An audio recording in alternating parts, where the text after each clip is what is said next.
មានសំណួរជាច្រើនដែលពុកម៉ែបងប្អូនតែសួរថាមេមន់មួយសម្បុកគួរតែជ្រើសរើសយកម៉ាស៊ីនភ្ញាស់សុទ្ធខ្នាតប្រមាណពងបើមេមន់3ទៅ4 5សម្បុកគួរតែជ្រើសរើសយកម៉ាស៊ីនមួយណាដើម្បីប្រើឲ្យត្រូវនឹងតម្រូវការរបស់យើងហើយម៉ាស៊ីនទៅបានដំឡើងហើយទាំងមូលឬក៏យកទៅដំឡើងខ្លួនឯង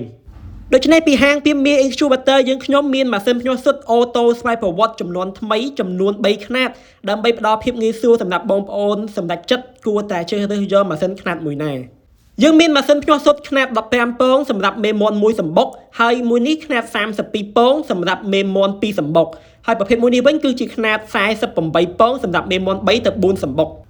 សម្រាប់ម៉ាស៊ីនភ្ញាស់សុទ្ធនីមួយសុទ្ធសឹងតែបានដំឡើងបង្គុំកំណត់កម្មវិធីភ្ញាស់ជួនហើយមួយស្អាតសម្រាប់ពុកម៉ែបងប្អូនយកទៅប្រើប្រាស់មិនមានអ្វីឲ្យដំឡើងខ្លួនឯងនោះទៀតទេនៅពេលដែលបងប្អូនទិញម៉ាស៊ីនភ្ញាស់សុទ្ធយកទៅប្រើយើងគ្រាន់តែរៀបចំ3ចំណុចសំខាន់តែប៉ុណ្ណោះចំណុចទី1យើងរៀបចំកន្លែងដាក់ពងទៅតាមប្រភេទពងឧទាហរណ៍ថាយើងយកពងមាន់ឬក៏ពងទាយកមកដាក់ភ្ញាស់អញ្ចឹងយើងរៀបទៅតាមប្រឡោះទំហំពងជាក់ស្ដែងអញ្ចឹងកន្លែងជើងដឡូនេះយើងអាចសេរីដកចេញចូលទៅតាមទំហំពងតូចនិងពងធំអញ្ចឹងជាស្តង់ដាររបស់ម៉ាស៊ីនគឺយើងរៀបទៅលើទំហំពងមាន់បែបហ្នឹងអញ្ចឹង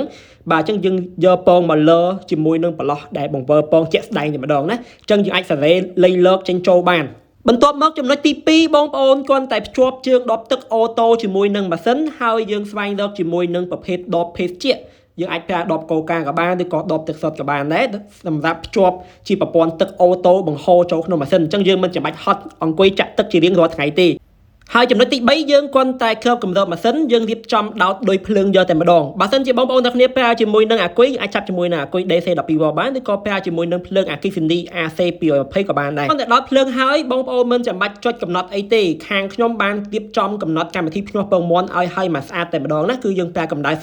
37.8 អ្វីដែលបងប្អូនទៅធ្វើមួយទៀតគឺគ្រាន់តែពិនិត្យមើលឬក៏ឆ្លុះមើលពងណាដែលមានគុណភាពល្អចាំយកមកដាក់ភ្ញាស់តែប៉ុណ្្នឹងគឺដូចជាការសាច់តែម្ដងណាសម្រាប់ការប្រើប្រាស់ជាប្រចាំថ្ងៃបងប្អូនអាចបើកម៉ាស៊ីនភ្ញាស់ដាក់ពងបន្ទាប់ទៀតបានដោយមិនកំណត់ចំនួនពងទេឲ្យតែមានកន្លែងដាក់ពងយើងអាចដាក់ពងចូលក្នុងម៉ាស៊ីនភ្ញាស់ជារៀងរាល់ថ្ងៃបានចំពោះការទិញម៉ាស៊ីនយើងមានថែមសម្ភារៈបន្ថែមមួយថង់បែបហ្នឹងអញ្ចឹងយើងមានកំប៉ុងដាក់ចំណីកំប៉ុងដាក់ទឹកសម្រាប់ឲ្យកូនមាន់ផឹកនៅពេលដែលញាស់ចេញពីម៉ាស៊ីនមកអំពូលកម្ដៅ50វ៉ាត់សម្រាប់កម្ដៅស្អំកូនមាន់ញាស់ចេញពីពងមកពើឆ្លោះពងមាន់សម្រាប់ឆ្លោះមើលពងណាល្អពងណាមិនល្អហើយជាពិសេសយើងមានក្បួនខ្នាតនៃការភ្ញាស់ពងមាន់ដែលទទួលបានជោគជ័យយើងរៀបចំមួយកញ្ចប់មួយថង់ដាក់នៅក្នុងម៉ាស៊ីនជួនបងប្អូនទាំងអស់គ្នាយកទៅប្រើប្រាស់នៅលើម៉ាស៊ីនភ្ញាស់សុទ្ធមានឈ្មោះនិងយីហោ logo របស់ហាងពីមី Incubator យើងខ្ញុំតែម្ដងអញ្ចឹងបងប្អូនទាំងគ្នាប្រើដោយទំនុកចិត្តខ្ពស់អរគុណច្រើនបងប្អូនទាំងគ្នា